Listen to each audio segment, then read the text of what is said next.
Good afternoon, friends. I am Uday, Regional Manager with CL Educate Limited.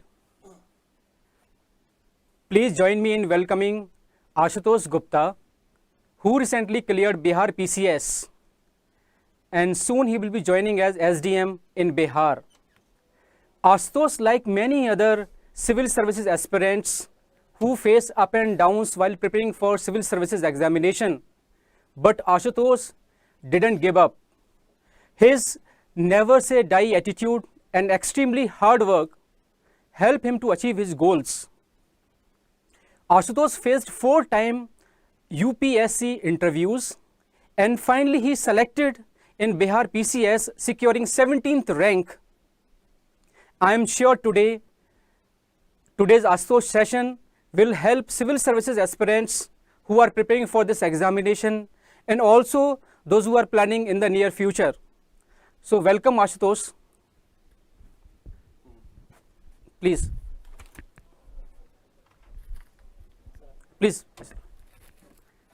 Thanks a lot.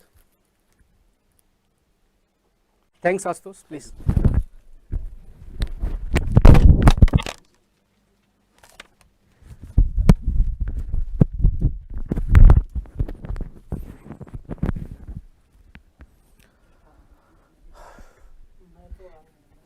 I am very thankful to Mr. Udayveer, Himanshu Jain and Ankit Jain and the whole Career Launcher team for giving me an opportunity to come up here and share my experiences with you all.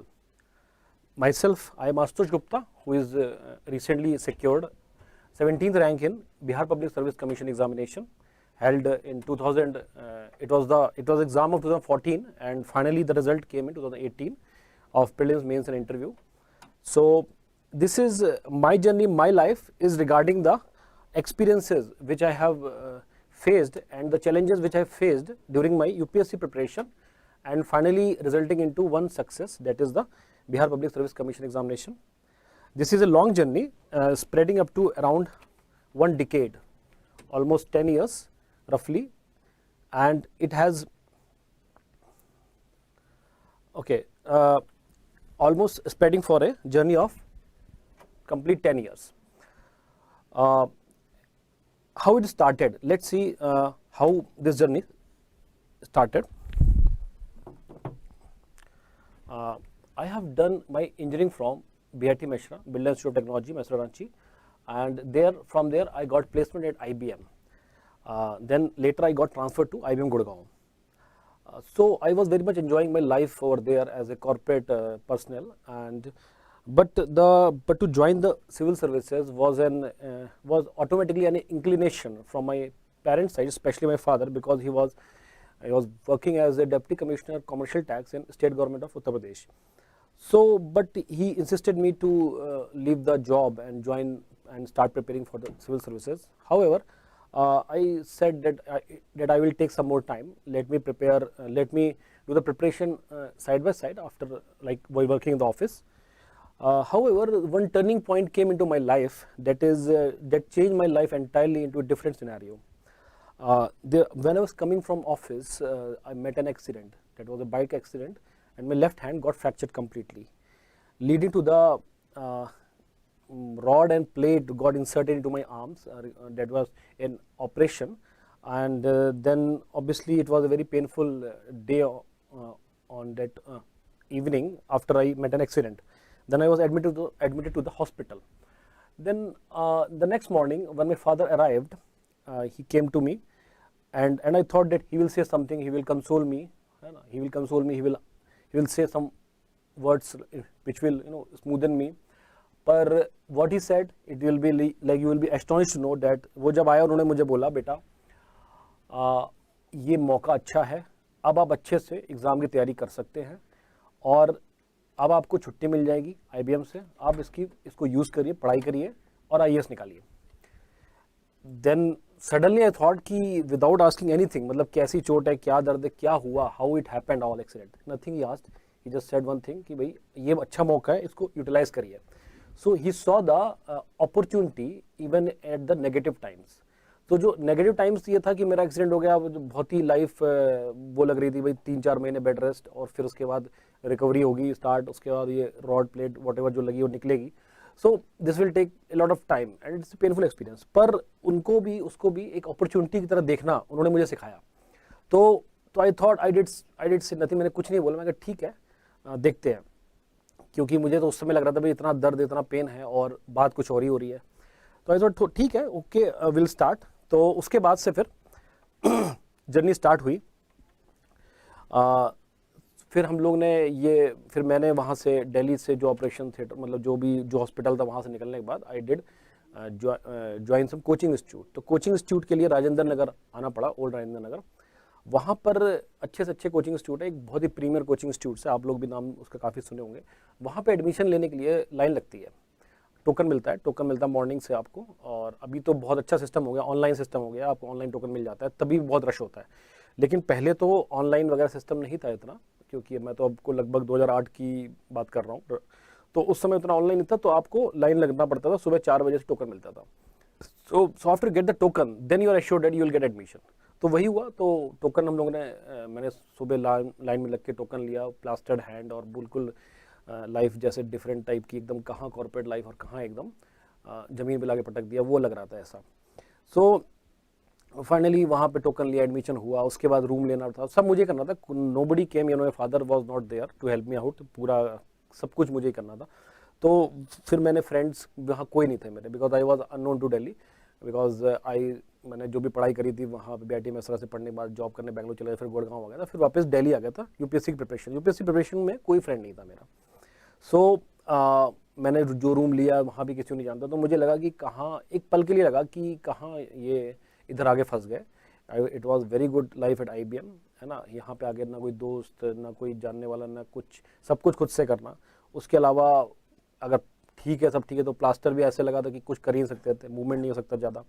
तो इस सब होके तो मैंने father को भी call किया कि मैं कहाँ फंसा दिया मुझे आपने, मुझे एकदम मैं परेशान हो गया हूँ ये वो. तो उन्होंने बोला बेटा ऐसा है, ये तो अभी शुरुआत है, आगे अभी बहुत सारी खराब समय भी आएगा, पर कोई बात नहीं, सब टाइम निकल जाएगा. आप धीरे धीरे पढ़ाई करना स्टार्ट करो, धीरे धीरे करो, स्टार्ट हो गया, सब होगा एक एक करके. तो ये मान गए कि चलो ठीक है, धीरे धीरे करके सब ठीक होगा. I started preparation.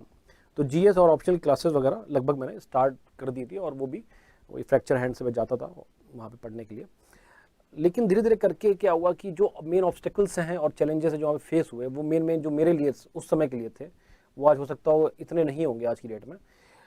First of all no peer group, no friends was there, है ना. जिसमें एकदम अलोन था, मुझे खुद से प्रिपेयर करना था.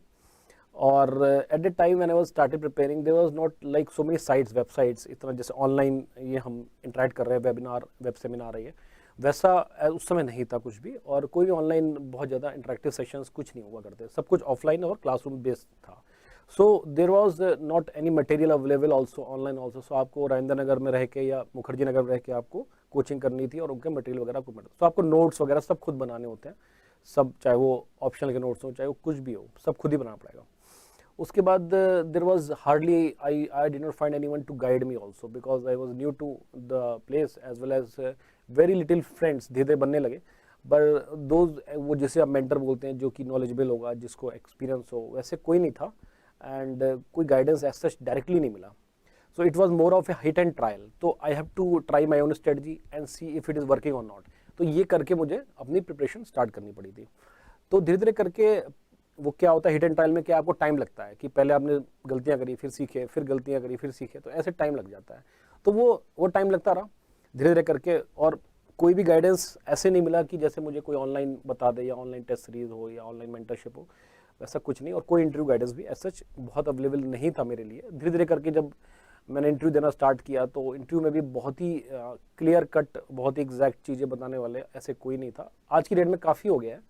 There is more of, you can interact the toppers also, you can directly take their help also, various mentorship programs are also there. So all these were challenges and मतलब उसके obstacles बहुत सारे ऐसे आ रहे थे जिसमें I have to face and work on my own. ठीक है, not much help from the other persons were there. So obviously I have tried my best. धीरे करके so there was list of failures, कैसे कैसे क्या क्या fail हुआ. तो first of all, most of you know that UPSC went to a transition era from 2011 to 14. उसमें कई पहले सी सेट आया, फिर सी सेट रहा, फिर वो हटा, फिर उसके ऑप्शनल 2 थे, फिर 2 से 1 हुए, फिर ऐसे like that many changes were there and we have to accommodate ourselves, our preparation that same changing pattern day by day, year by year, and उसको आपको इम्प्रूव करके अपने को निकलना था उसमें। तो इतने चेंजेस में भी वो लगातार मैंने इसमें आई टुक 4 इंटरव्यू कॉल्स, पर कोई मटेरियलाइज नहीं हुआ। लास्ट इंटरव्यू में 10 मार्क्स से रहा हूँ। तो ऐसे करके कई बार 10 नंबर, 15 नंबर, 16, 18 ऐसे नंबर से मैं लगभग मेरा छूटता गया। तो बीच में there was a time when there was 2 option, जब मैं स्टार्ट किया था तो there was 2 option, I took psychology and geography. Later on geography में तो अच्छे नंबर मिलते ही रहते थे, साइकोलॉजी में भी अच्छे मिलते थे, पर there was a subject called Pali literature. Pali literature generally is a subject which give you, which propel your marks, बहुत नंबर दे सकता है, 400 प्लस दे नंबर भी वो दे रहा था। तो I thought of taking Pali literature and उसके लिए पढ़ाई लिखाई करी। लेकिन as soon as it was finally जब वो नंबर देता है तो उसकी डाउन स्केलिंग हो गई। Down scaling is the concept in UPSC in which the subjects which are generally put under a same parameter, वो यूपीएससी का डिस्क्रिप्शन है, वो अपने हिसाब से करती है। सो पाली को बहुत ही डाउन स्केल कर दिया, बहुत ही कम नंबर भी आया। तो फाइनली दैट स्ट्रेटजी बैकफायर्ड, मतलब changing option I tried to get into the service but it backfired, because जो सब्जेक्ट लिया वही वहाँ पे उसका उस साल डाउन स्केल हो गया। एक बार जो नंबर मिलता था अगले साल नंबर नहीं दिया। So that was completely wrong, मतलब that strategy was completely gone wrong. तो anyways I still tried, then I went to do my MBA। फिर मैं करने लगा इंस्टीट्यूट ऑफ फॉरेन ट्रेड से, न्यू दिल्ली से मैंने MBA भी स्टार्ट किया। उसमें मतलब MBA के दौरान भी मुझे 2 इंटरव्यू कॉल आए थे, बट फाइनली कोई मटेरियलाइज नहीं हुआ। Then also I went for state services. मैंने यूपी का इंटरव्यू दिया था तो उसमें 1 नंबर से रहा था।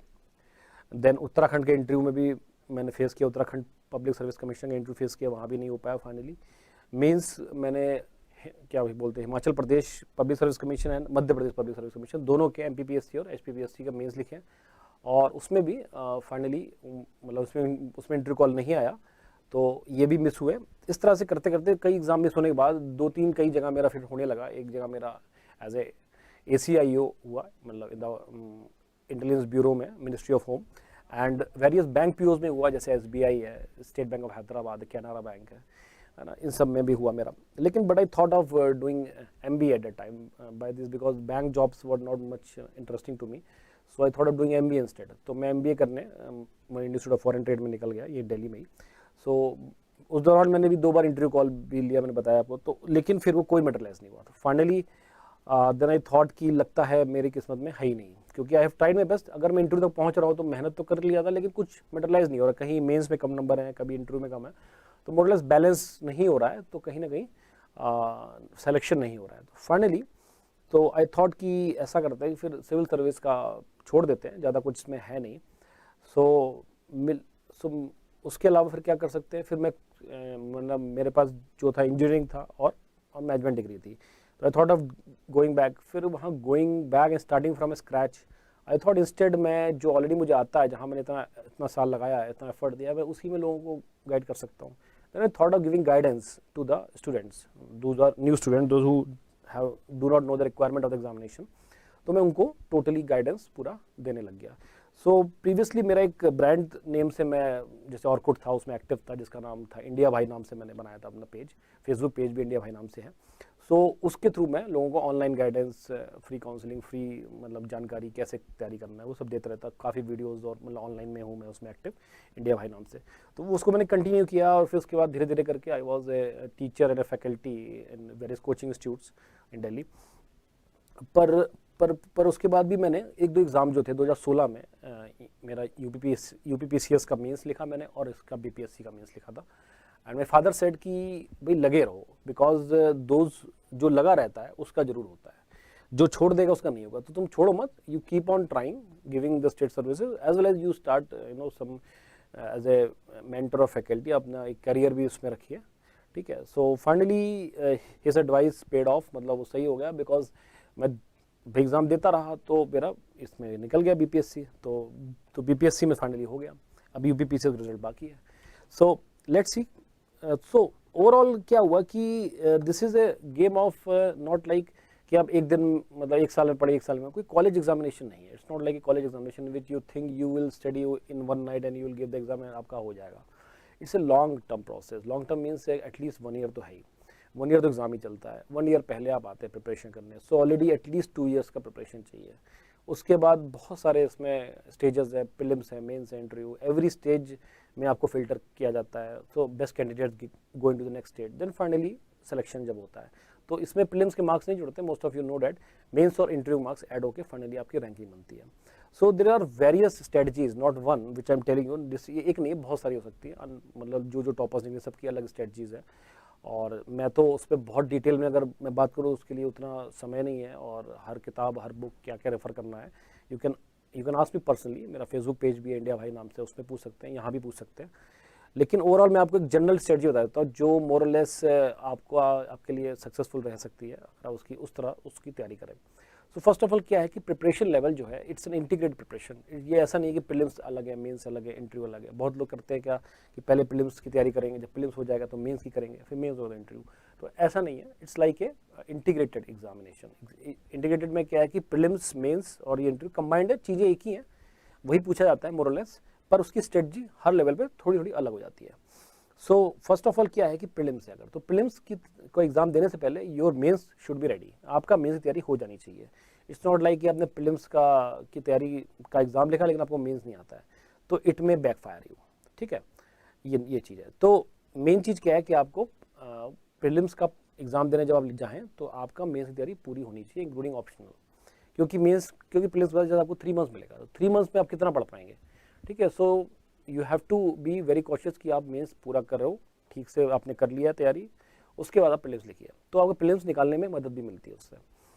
एंड उसमें क्या है कि प्रीलिम्स का क्या है स्ट्रेटजी है, basically maximum coverage from various newspapers, या जो भी आपको जो भी study material current affairs magazines हैं, और बाकी आपका जो स्टैटिक पार्ट है जैसे history, geography, polity, economics, environment, ये सारा, तो ये है मेन चीज़ इसका है मैक्सिमम कवरेज। ज़्यादा कवरेज करिए और उसमें आप कोई टॉपिक स्किप मत करिए। जैसे बहुत सारे लोग क्या होते हैं कि एंशिएंट इंडिया और आर्ट एंड कल्चर थोड़ा सा बोरिंग और कम पूछा जाता है तो लोग स्किप कर देते हैं, but that will lead to may be your, मतलब उसको आप छोड़ देंगे, उससे अगर ज़्यादा क्वेश्चन भाई आ गए तो आप रह सकते हैं।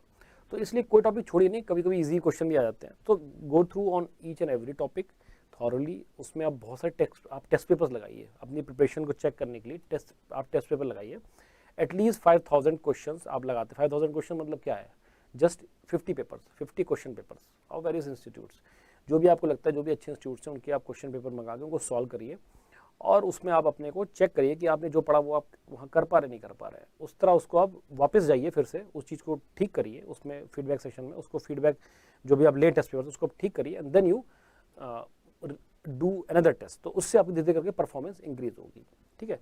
तो इस पे आपकी प्रिपरेशन लेवल भी चेक होता है सब कुछ, ठीक है। तो ये आपकी प्रीलिम्स की एक बेसिक स्ट्रेटजी बता रहा हूँ मैं, ठीक है।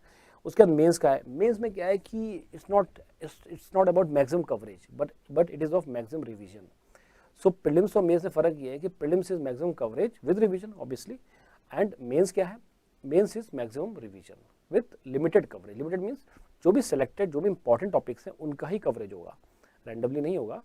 इंपॉर्टेंट टॉपिक पहले आप सोर्स अपने लिमिट कर लीजिए, कितना मुझे पढ़ना है, क्या क्या सोर्सेज है, उसको आप पढ़िए, उसके बाद फिर आपको वो चीज़ आपको यूज़ होगा, मतलब क्या बोलते हैं राइटिंग, उसको आप पूरा पढ़िए, उसको आप रिवाइज करिए, फिर उसको आप अपने उस मतलब उसका क्या बोलते मतलब आंसर सेशन करिए। आपको राइटिंग प्रैक्टिस भी बहुत ज़रूरी है मेंस में, not only just your revision करिए, फिर उसको लिख के देखिए आप लिख पा रहे हैं कि नहीं लिख पा रहे हैं। लिख पा रहे हैं तो उसको एनालाइज करिए, किसी मेंटर से, किसी टीचर से, फैकल्टी से चेक कराइए, उनका फीडबैक लीजिए, use that feedback in your own next test, है ना। ऐसे करके आप इंप्रूव कर सकते हैं। उसके लिए आपको कैसे प्रिपरेशन करना है, किस लेवल की क्वेश्चंस आपको करने हैं, तो you need to analyse the various previous years question papers. Previous year question paper देख के आप ये जान जाते हैं कि कितनी क्या आपने पढ़ा है, क्या नहीं पढ़ा है, क्या रह गया है। सो गो थ्रू ऑन डैट, है ना। उससे आपकी स्ट्रेटजी बनेगी, मुझे किस टॉपिक से क्या क्वेश्चन आते हैं और उस क्वेश्चन को कैसे हैंडल करना है। एंड और मेंस में क्या है कि GS 2 and 3 क्या है, वो लगभग डायनेमिक भी है, स्टैटिक भी है, दोनों टॉपिक से आते हैं उसमें। और GS 1 और GS 4 स्टैटिक टॉपिक्स है। स्टैटिक मतलब वो जो करंट अफेयर बेस्ड नहीं है।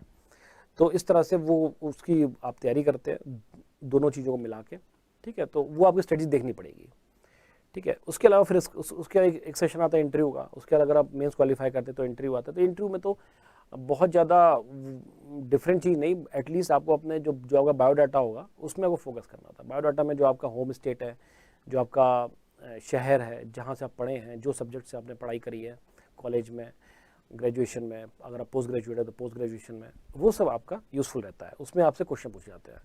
तो ओवरऑल इसके अलावा मतलब आपसे क्या सिचुएशन बेस्ड क्वेश्चन भी होते हैं कि आप अगर आप डीएम होते या फिर आईपीएस होते तो किसी शहर में तो कुछ होता तो क्या करते उस केस में, जैसे राइट्स होता तो क्या करते।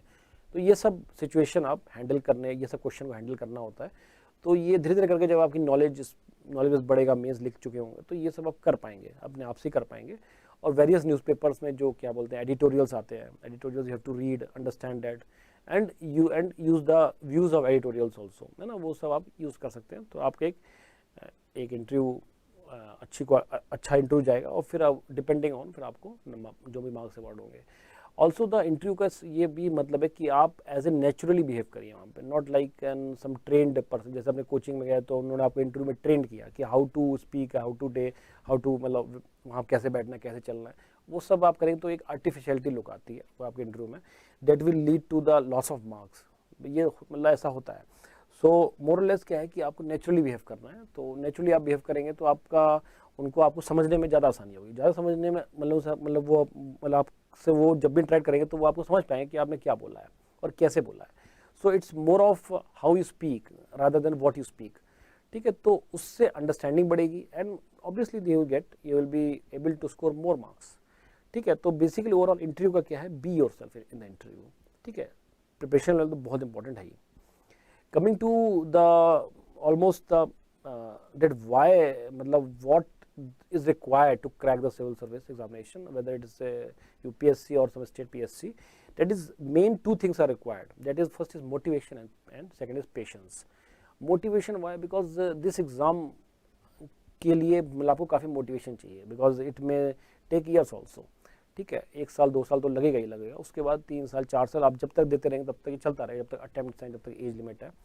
सो majorly 2 things required for examination, that is motivation number 1, that you should be motivated consistently to perform, कि हर रोज आप उठेंगे और आपको ये पढ़ना है कि मुझे हिस्ट्री पढ़ना है या पॉलिटी पढ़ना है, और उसको मोटिवेशन आप कंटिन्यू करेंगे रोज के रोज। फॉलोड बाय पेशेंस बाय कि आपने एग्जाम दिया, पहला नहीं हुआ तो आप मतलब हिम्मत टूट गई, ऐसे नहीं।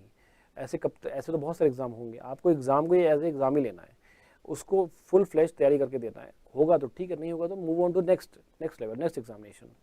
ठीक है, तो मोटिवेशन भी चाहिए, पेशेंस भी चाहिए। So this motivation will keep you working each day and the patience will keep you working each month and each year. तो एटलीस्ट आप अपनी जो भी गलतियां हैं उसको सुधारेंगे हर एग्ज़ाम के बाद, जो भी आपने मिस्टेक्स हुई हैं, जो आपकी स्ट्रेटजी में फ्लॉज रहे हैं, and then restructure your strategy and perform better next time. So ऐसे आप करते करते आप अपने उसमें इंप्रूवमेंट कर पाएंगे। ठीक है, और इन सब के लिए आपको क्या करना है, आपको अपना एक शॉर्ट टर्म टेबल बताना है, बहुत लॉन्ग टर्म नहीं सोचना है, शॉर्ट टर्म सोचना है। Short term means for a day और वीकली मंथली बेसिस, कि आज मैं क्या पढ़ूंगा, एक हफ्ते तक मुझे मेरा ये चीज़ कंप्लीट हो जाना चाहिए, फिर नेक्स्ट वीक मेरा ये हो जाना चाहिए, सो डैट एक मंथ में आपका एक टारगेट अचीव होना चाहिए। एंड सो द एग्जामिनेशन जब भी होगा उस जिस मंथ में, तब तक आपका क्या चीज़ तैयार हो जाए और आप कैसे उसको कर पाए। ठीक है, तो ये चीज़ एक है जो आपको टाइम टेबल एक उस पर आपको स्टिक कर जाना है। थोड़ा उसमें डिफिकल्टी होती है, पर if you make it happen, it will happen. ठीक है, और सबसे बड़ी बात और मोस्ट इंपॉर्टेंटली कि आपको उन लोगों से दूर रहना है जो आपको डिस्करेज करते हैं। जैसे 2-3 अटैम्प्ट हो गए, नहीं हुआ, तीन अटैम्प्ट हो गए, प्रीलिम्स ही नहीं हुआ, तो लोग कहेंगे कि अरे भाई तुमसे ना हो पाएगा, छोड़ दो तुम। सो डेट एटीट्यूड अगर आपने किसी ने आपको कहा और आप उनके साथ है, तो ऑब्वियसली नेगेटिविटी का एनवायरनमेंट आ जाएगा, और and then you will not perform any more. ठीक है, so you be make friends with the optimistic friends, जो भी एक उनको ये है कि आशा है कि मैं कुछ करूंगा और आप भी कुछ करेंगे, मतलब कोई आपको निराशावादी नहीं करेगा वहाँ पे। ठीक है, तो डिस्करेज ना करे कोई, चाहे वो रिलेटिव्स हो, be your friends, whatever. So make group of 3-4 persons who are very much good in studies as well as are optimistic. So उनसे आप इंटरेक्ट करके, उनके साथ प्रिपेयर करके, धीरे धीरे करके you will achieve your goal. ठीक है, डेट इज फॉर श्योर। अगर मेहनत करेंगे तो आपको मिलेगा, चाहे उसमें कोई डाउट नहीं। लेकिन आपने जहाँ मोटिवेशन डाउन किया, जहाँ आपने छोड़ा प्रिपरेशन, तो वही चीज़ डाउन हो जाती है मामला। Then coming to the strategy for okay next to stay focused. Various ups and downs तो आएंगे ही, मेन तो ये है कि आपको you have to be stay focused. There is every day कभी आप 4 घंटे पढ़ पाएंगे, कभी 8 घंटे पढ़ पाएंगे, कभी आप बिल्कुल नहीं पढ़ पाएंगे, तो ये तो होता रहेगा, but it does not mean get you get demotivated. Stay motivated, stay focused. उसमें आपको क्या करना है, कंसिस्टेंसी मेंटेन करनी है, हर रोज पढ़ना है, चाहे 1 घंटे ही पढ़ें, चाहे 2 घंटे पढ़ें, एटलीस्ट आप फिक्स करें कि आप 5 आवर्स, 6 आवर्स, 8 आवर्स पढ़ेंगे। लेकिन अगर वो नहीं पढ़ पा रहे किसी कामवश या कुछ बात है, तो एटलीस्ट 1 आवर 2 आवर्स पढ़े, ताकि आपकी कंसिस्टेंसी मेंटेन रहे। If consistency is maintained, this will keep you motivated, क्योंकि ईच डे काउंट्स। मैंने जो भी आप ये बनाएंगे मकान, उसमें क्या ब्रिक बाय ब्रिक, ये जो डेज है ये ब्रिक बाय ब्रिक है, एक एक ब्रिक मतलब इंपॉर्टेंट है, एक एक डे इंपॉर्टेंट है, एक एक आवर, एक एक 2-2 घंटे इंपॉर्टेंट है। So keep utilising your time effectively, ठीक है। And keep your self also testing via test series, है ना, और अपने उसमें इम्प्रूव करिए। टेस्ट सीरीज से आप देखिए, अपने को चेक करिए और उसको फर्दर आप इम्प्रूव करिए। बट ये सब करने के बावजूद भी डोंट थिंक डैट आप पूरे दिन पढ़ पाएंगे, मतलब लगातार। थोड़ा बहुत आप आउटडोर एक्टिविटीज़ लाइक प्लेइंग, कोई अपना स्पोर्ट्स, कोई हॉबी, और मेडिटेशन, योगा वगैरह, जिम वगैरह आप करते रहिए, ताकि मतलब ये क्या फिजिकली माइंड भी आपका फिट रहे, और ऑब्वियसली देन आप मेहनत कर पाएंगे पढ़ाई के लिए। सो ओवरऑल तो ये है कि this was a journey of my self. It took almost A decade, ठीक है। 2008 से 9 से मैंने इंटरव्यू देना स्टार्ट किया था 2009 से, एंड 14 तक मैंने इंटरव्यू दिया हुआ है। बीच में MBA भी किया था मैंने। तो obviously it's like full of examination, that these years were full of examinations. Life के एग्जामिनेशन चल रहे थे, इसके चल रहे थे, सिलेक्शन नहीं हो रहा था। बट ये था मेरा मानना, और मेरे फादर ने मुझे ये बहुत मोटिवेट किया कि आप देते रहो, कभी ना कभी आपका सिलेक्शन डेफिनेटली होगा, अगर आप छोड़ दोगे तो नहीं होगा। तो इसलिए ये है कि it will take time, because seats are less, competition is very high. लोग हर साल नए नए स्टूडेंट्स आ रहे हैं, तैयारी कर रहे हैं, प्रिपरेशन कर रहे हैं, तो कॉम्पिटिशन इज़ गेटिंग मतलब टफ डे बाय डे, ठीक है, ईयर बाय ईयर। बट आप उस टफ कॉम्पिटिशन में आपको भी टफ बनना पड़ेगा, ज़्यादा मेहनत करनी पड़ेगी, और अपने गोल के तरफ फोकस रहना पड़ेगा। चाहे 2 बार प्रीलिम्स ना हो, 3 बार प्रीलिम्स ना हो, लगे रहना है, दैट इज़ मोस्ट इंपॉर्टेंट, ठीक है। तो पढ़ते रहिए, और पढ़ते रहेंगे, और डेफिनेटली एक उसको स्ट्रेटजी से पढ़ेंगे, स्मार्ट स्टडी करेंगे, नॉट लाइक कुछ भी पढ़ ले रहे कैसे भी, एक प्रॉपरली फोकस तरीके से पढ़ेंगे, तो डेफिनेटली आपको इसमें सफलता मिलेगी, ठीक है, ये तो श्योर है, ठीक है। क्योंकि मेरा एग्जाम्पल है कि 10 साल में तो मेरे ख्याल से हार्डली एनीबडी अपीयर्स। 10 साल में तो लोग छोड़ के चले जाते हैं, कई लोग तो मेरे फ्रेंड्स हैं, सब अपना जॉब करने चले गए जिनका नहीं हुआ। मैं यहाँ पे लगा रहा, इसी में मैं अपना मेंटरशिप एंड फैकल्टी रहा, और फिर एग्ज़ाम देता रहा, तो इसमें फिर हो गया। तो that is most important that you stay focused, ठीक है। और बाकी ओवरऑल यही स्ट्रेटजी है कि you should be ready with your, मतलब जो भी आपका जो भी टारगेट है, चाहे वो UPSC हो या कोई भी एग्जामिनेशन हो, आप उसको फोकस में रखिए, पढ़ते रहिए, और सफलता आपको जरूर मिलेगी। So all this about myself and the journey. That was a very long journey, and finally culmination into the civil service, Bihar Public Service Commission. So if any questions you have, you can ask me.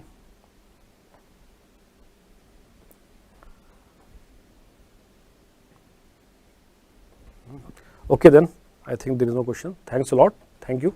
Thanks a lot. Thanks.